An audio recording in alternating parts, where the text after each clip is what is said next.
नमस्कार, स्वागत है आप सभी का। जूनियर एडेड शिक्षक भर्ती को लेकर के बात करेंगे यहाँ पर।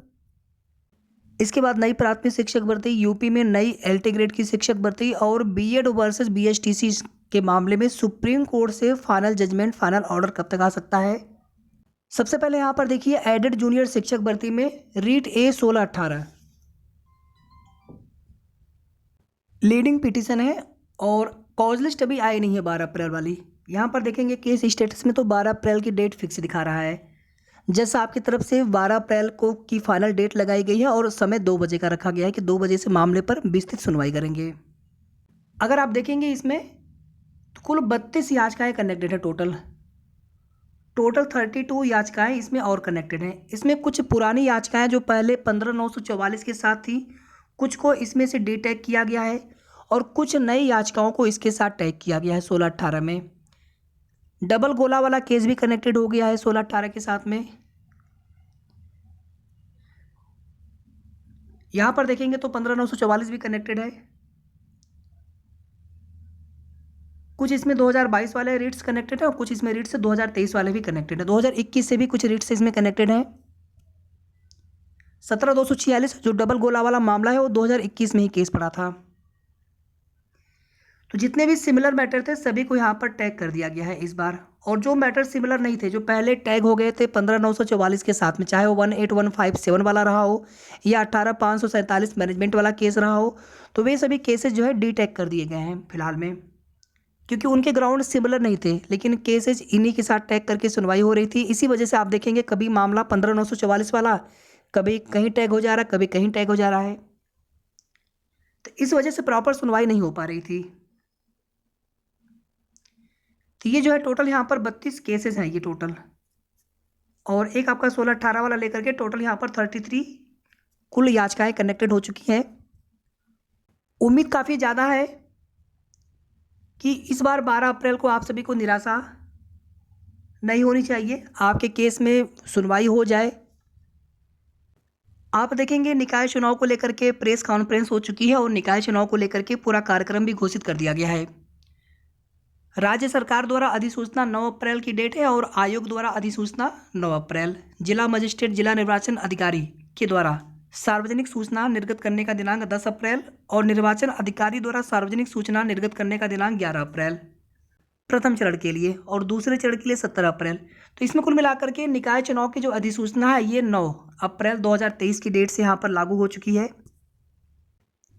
इस आचार निकाय चुनाव की आचार संहिता में जैसे नियुक्ति पत्र वितरण समारोह हो गए या फिर कोई नया शासनादेश, कोई नई घोषणा गवर्नमेंट के द्वारा नहीं की जा सकेगी, लेकिन जो पुरानी भर्ती प्रक्रिया होगी, प्रोसेस होगी, वो सभी की सभी किए जा सकेंगे। नियुक्ति पत्र भी बांटे जा सकेंगे। कोई पुराना शासनादेश होगा, उसके आधार पर कोई भर्ती प्रोसेस आगे बढ़नी होगी। जैसे आपकी भर्ती है जूनियर हाई स्कूल शिक्षक भर्ती, तो ये भर्ती भी आपकी पूरी तरह से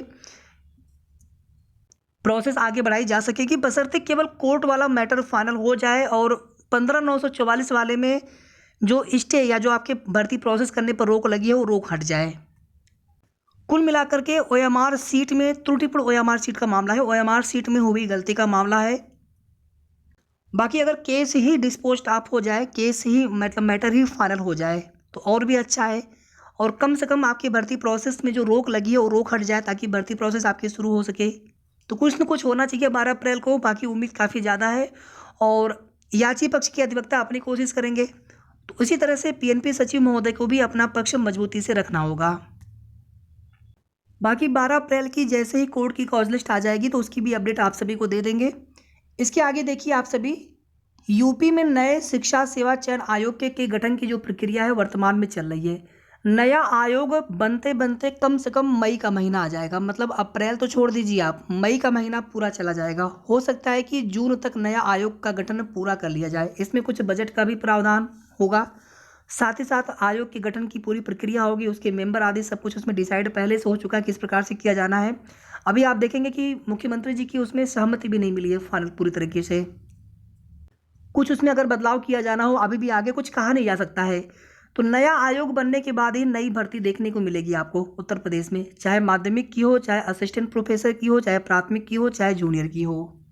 लेकिन पुराने भर्तियां जिन भर्ती बोर्ड आयोग या संस्थान से हो रही होंगी, जैसे जूनियर हाई स्कूल एडेड वाला पीएनपी से, इसी तरह से माध्यमिक से टीजीटी पीजीटी की, उच्च शिक्षा सेवा संस्थान से असिस्टेंट प्रोफेसर की, तो वे भर्तियां उन्हीं संबंधित संस्थान या भर्ती बोर्ड या आयोग से पूरी की जाएंगी।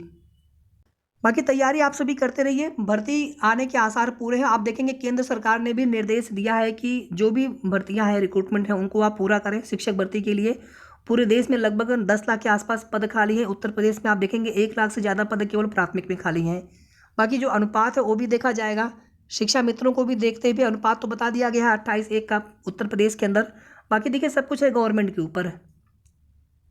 नहीं तो आप सभी जानते हैं कि 69,000 शिक्षक भर्ती का विवाद अभी तक पूरी तरह से मामला हल हुआ नहीं है। और कहीं ना कहीं आप देखेंगे बीएड वर्सेस बीएसटीसी में सुप्रीम कोर्ट ऑर्डर आने के बाद से यूपी टेट हो चाहे सी टेट हो, जहां पर प्राथमिक के प्रमाण पत्र बीएड वालों के रोकने का आदेश है हाई कोर्ट से, तो वे रोक भी हटेंगे। विभिन्न राज्यों में भर्ती प्रक्रियाएं भी शुरू होंगी। जो भर्ती प्रक्रिया चल रही होगी वो अंतिम रूप लेगी, और जो नए विज्ञापन आने होंगे वो नए विज्ञापन भी आने शुरू हो जाएंगे। तो बीएड वर्सेस बीएसटीसी के केस में सुप्रीम कोर्ट से फाइनल जजमेंट 14-15 अप्रैल के आसपास तक देखने को मिल सकता है। और कल यानी 10 अप्रैल से कॉज लिस्ट में मामला आना शुरू हो जाएगा। तो जैसे ही अभी आप देखेंगे तो 14 अप्रैल की कॉज लिस्ट आई नहीं है सुप्रीम कोर्ट की, तो 14 अप्रैल की कॉज लिस्ट आएगी, 15 अप्रैल की कॉज लिस्ट आएगी। उम्मीद इसी में काफ़ी ज़्यादा है, मतलब 10 या 11 अप्रैल तक चीज़ें क्लियर हो जाएंगी या होने की पूरी उम्मीद है। बाकी देखिए पहले से प्रिडिक्शन करना, वो भी कोर्ट के मैटर में, तो किसी के लिए भी संभव नहीं होता कि बिल्कुल सही जानकारी दे पाए, लेकिन जहाँ तक लग रहा है कि 14-15 अप्रैल तक कोर्ट ऑर्डर आ जाना चाहिए। तो ये कुल मिलाकर के महत्वपूर्ण अपडेट थी। आगे की जो भी सही और ऑथेंटिक जानकारी मिलेगी समय समय पर आप सभी को अपडेट हमारे चैनल के माध्यम से मिलती रहेगी। धन्यवाद।